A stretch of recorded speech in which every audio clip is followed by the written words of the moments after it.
E buongiorno a tutti da Paola 4, ben trovati. Giovedì 22 settembre 2016, sono le 12:05. Abbiamo annunciato prima, perché proprio ieri a Palermo si è tenuto a Palazzo Dornians il vertice di maggioranza. Si parla di un argomento molto importante, stiamo parlando di sanità. Lo facciamo e abbiamo il grande piacere di ospitare quest'oggi qui su Studio 90 Italia l'onorevole Giovanni Burtone, tra l'altro anche un bravissimo medico, cardiologo, quindi buongiorno a lei intanto. Buongiorno a voi. Benvenuto onorevole. A tutti coloro che ci seguono, che seguiranno questo nostro confronto sui temi fondamentali che sono diritto alla salute delle nostre comunità. Un argomento molto importante, la maggioranza ieri si è riunita, parliamo proprio del piano ospedaliero. Cosa è accaduto ieri? Di cosa si è parlato e quali sono i risvolti da questo incontro? Guardi, io non ho partecipato direttamente, però sono molto interessato a questo confronto che si è determinato e la cosa molto importante che è emersa è che ad oggi non sono state prese decisioni sul nuovo piano della rete ospedaliera e ci sarà quello che è necessario, un confronto con i territori, con i sindaci innanzitutto, con gli ordini dei medici, con le professioni e mi permetto di dire complessivamente con la politica. Veda, io negli anni, pur essendo, proprio perché medico anzi, certo, ho sempre sostenuto che la politica deve fare un passo indietro nella sanità. E quando parlo della politica, la politica che nel passato in maniera perversa ha deciso i primari, i reparti da fare, quelli da chiudere, le carriere.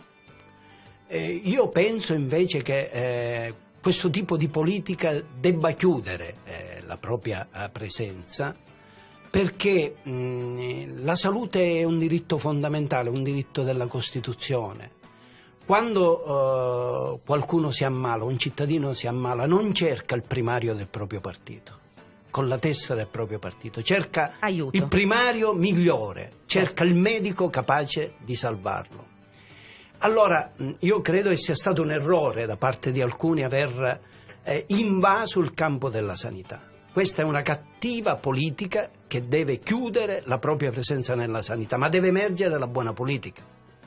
Perché sarebbe un errore lasciare tutto al tecnicismo di alcuni, di burocrati che scelgono, non avendo prontezza, non avendo chiara qual è l'esigenza delle comunità e la politica che deve interpretare al meglio quelle che sono le aspettative e i bisogni dei cittadini e poi deve tramutare tutto ciò in proposte concrete, fattibili. Anche perché chi soffre in quel momento desidera solo essere aiutato. Deve essere aiutato, quindi io credo alla buona politica non si debba interessare di chi diventa primario, perché questo appartiene a chi dirige un'azienda sanitaria che deve però portare avanti questi processi con trasparenza e seguendo la meritocrazia. La buona politica si occupa invece della rete e io credo che i partiti abbiano fatto bene. Io per la mia parte ho detto alcune cose. Quel piano che era stato ipotizzato, una bozza a dire il vero, era un piano non rispondente alle esigenze della comunità, perché venivano poste alcune condizioni, innanzitutto di un'area, di una sanità tutta fortemente concentrata sulle grandi aree, con qualche anche squilibrio, perché anche nelle grandi città, parlo per esempio del Garibaldi a Catania, del Policlinico, ma anche del Cannizzaro, venivano sottratti alcuni reparti, ridimensionati altri, in maniera non del tutto ragionevole. Certo, la sanità, l'eccellenza non può che concentrarsi nelle aree metropolitane, però c'è buona sanità anche nei territori, ci deve essere buona sanità per evitare che tutto venga a creare in una sorta di imbuto una presenza eccessiva dei pazienti riversati sulle strutture ospedaliere delle aree metropolitane. Quindi la buona sanità si deve fare nel territorio, anche perché il territorio non ha alternative. Si parlava di numerosi tagli, parliamo anche della nostra regione, ovviamente parliamo della Sicilia, di numerosi tagli e anche di ospedali a rischio. Quali sono quindi gli ospedali a rischio attualmente? Guardi, io non faccio un elenco perché potrei dimenticarne alcune, quindi potrei incorrere nell'errore di dire allora quell'ospedale non va salvato. No, diciamo, ci sono stati alcuni piccoli ospedali ridimensionati con un numero non consistente di posti letto, che ad un tratto sono stati trasformati o in ospedali di comunità o si è chiuso il pronto soccorso. Allora io credo che questo sia stato dettato dal fatto che qualcuno ha realizzato la rete da Palermo e da Roma in un incrocio di dati che però non tengono conto della nostra condizione orografica, delle nostre strade. Ci sono comuni in cui insistono degli ospedali con il pronto soccorso che si trovano in cosiddette aree disagiate, che nel momento in cui quei cittadini, il comprensorio di quell'ospedale non è distante da un pronto soccorso, da altro pronto soccorso di circa un'ora, è chiaro che quel cittadino richieda che la permanenza del pronto soccorso nel proprio territorio, ed è giusto che quel pronto soccorso rimanga. Io particolarmente entro nello specifico per una singola considerazione. Per esempio l'ospedale di Militello, che è il paese in cui io sono nato e che conosco bene, lo dico non per fare campanilismo, ci sono altri ospedali, ripeto, che vanno salvaguardati e salvati, però conosco bene quella realtà. E dista Militello un'ora da Caltagirone, un'ora da Catania, quindi quello pronto soccorso è fondamentale non solo per Militello ma anche per Scordia, per Palagonia, per i cittadini di Ramacca. Quindi dire che quell'ospedale diventa un ospedale di comunità è un grave errore, non soltanto per quei cittadini ma nelle dinamiche complessive della rete. Allora la rete, e lo dico in generale, va rivista, ed è questa la decisione che ieri è stata presa in un incontro tra partiti. Quando si parla di vertici si evoca un momento non sempre esaltante della vita politica, perché fa apparire quegli incontri in cui si equilibrano pesi di potere. No, quello è stato un incontro in cui si sono visti i partiti di maggioranza con i segretari, hanno detto chiaramente che quella è un'ipotesi di lavoro, cose tra l'altro anticipate dal Presidente della Regione e dall'assessore alla sanità, era un'ipotesi di lavoro che sarà rivista, viene rivista, già è rivista, alcune cose non sono più nel piano perché considerate palesi errori, quindi va rivista. Come va rivista? Non certo col fatto che c'è chi ha un carico politico maggiore, lo mette sul piatto della trattativa. Ma noi facciamo così, mi perdoni onorevole, noi dobbiamo un attimo fermarci e come va rivista ne parleremo tra pochissimo. Intanto ci fermiamo un attimo e tra poco continueremo questo argomento davvero molto importante e molto interessante con l'onorevole Burtone, che riguarda non solo i medici ma riguarda soprattutto la tutela del cittadino dal punto di vista sanitario. Una canzone che ha scelto tra l'altro onorevole, bellissima, sì, di Lucio Battisti, è vero? E pensa a te. A tra poco. Una canzone stupenda di Lucio Battisti, è vero onorevole sì, Burtone? Una bellissima canzone. Benvenuto ancora una volta su Studio 90 Italia, stiamo facendo un bel confronto, ci stiamo confrontando, appunto ci sta parlando di questo piano sanitario di cui si è discusso ieri e non solo, anche il suo punto di vista chiaramente, e ci eravamo lasciati, stiamo parlando appunto di questo piano sanitario, ma in che modo va rivisto secondo la sua opinione? Guardi, intanto va rivisto seguendo le linee guida internazionali. Stiamo attenti, qui non possiamo decidere senza aver chiaro i parametri che ci debbono essere per buona sanità, per garantire la salute nei territori, quindi è giusto che ci siano anche apporti tecnici. La rete deve essere una rete che deve far privilegiare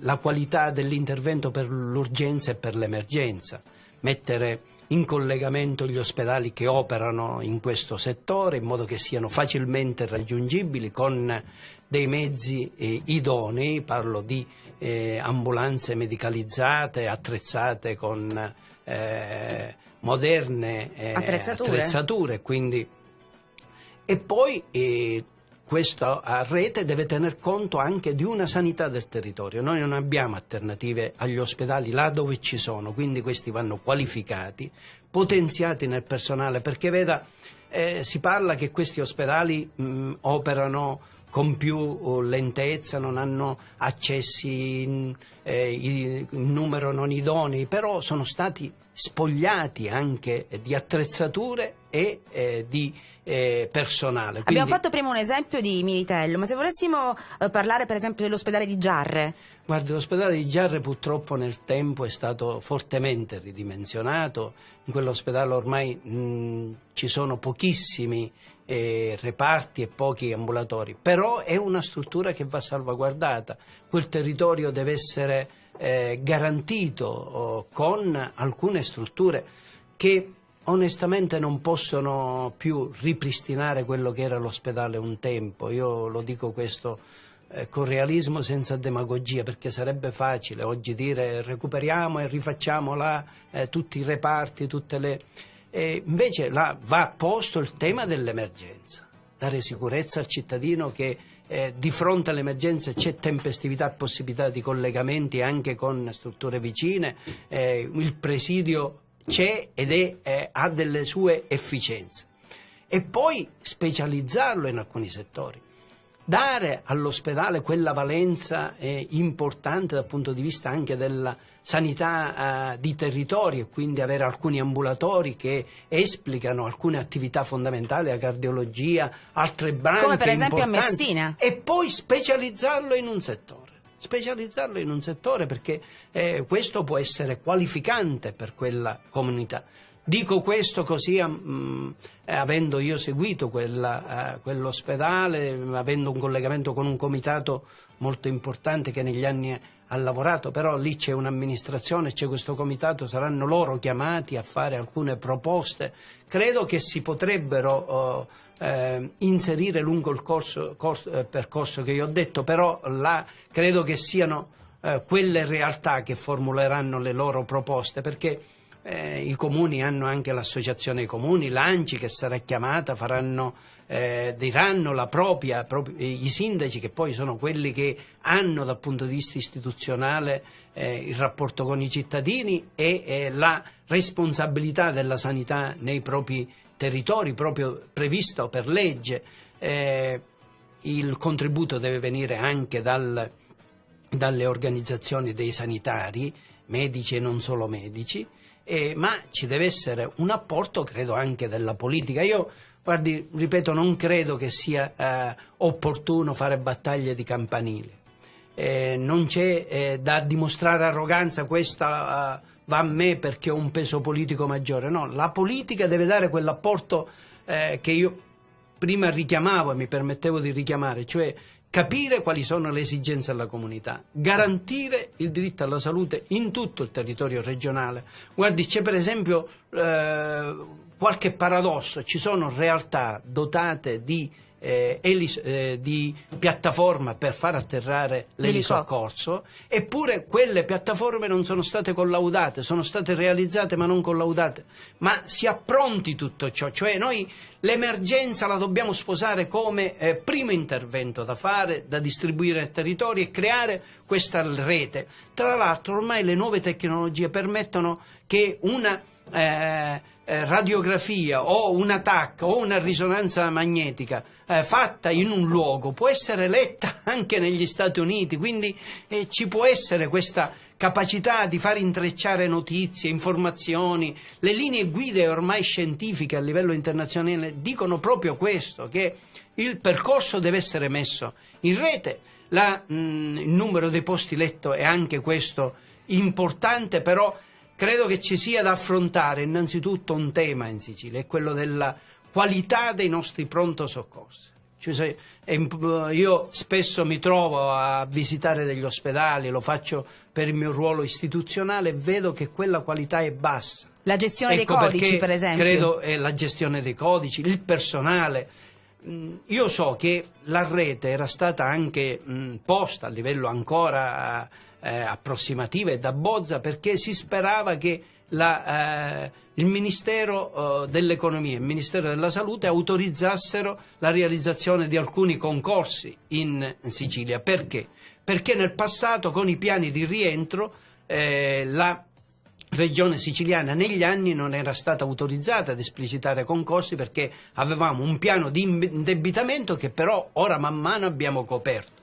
Ecco perché nelle more della realizzazione della nuova rete che man mano si formerà, ognuno di noi dovrà esercitare un peso politico perché lo Stato, i ministeri autorizzino la Regione siciliana a fare quei concorsi che sono fondamentali, perché i nostri ospedali vivono se c'è personale, se c'è personale reclutato con trasparenza e mettendo al centro il merito. Io ringrazio l'onorevole Burtone, è stato davvero chiarissimo e siamo davvero felici di averla ospitata quest'oggi. Un'ultima domanda che esula un po' da questo argomento di cui stiamo parlando, l'emergenza di questo call center e di cui si sta parlando tantissimo. Ecco, 2 battute proprio riguardo questo e poi insomma ci salutiamo. Guardi, io sono stato informato attraverso i mezzi di comunicazione, non nascondo che anche Facebook, che è un social, permette a volte di sapere delle cose che sfuggono e mi sono subito posto questo problema, un dramma che quella comunità può vivere perché 600 lavoratori, sono 600 famiglie in una realtà difficile, in difficoltà perché lì l'economia stenta perché prima era una realtà agricola e l'agricoltura, l'agrumicoltura in modo particolare sappiamo il momento che vive. Allora io ho posto già un'interrogazione parlamentare, ne ho parlato in aula, ho sollecitato il governo a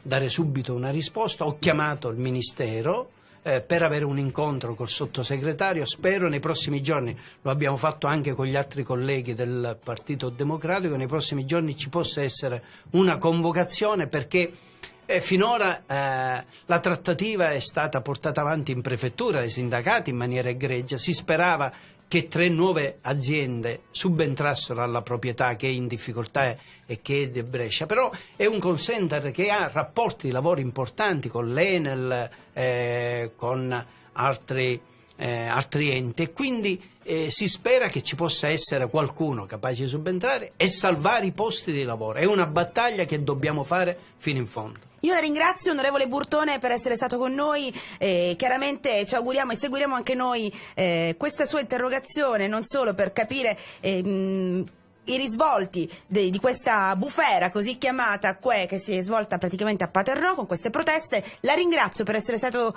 con noi.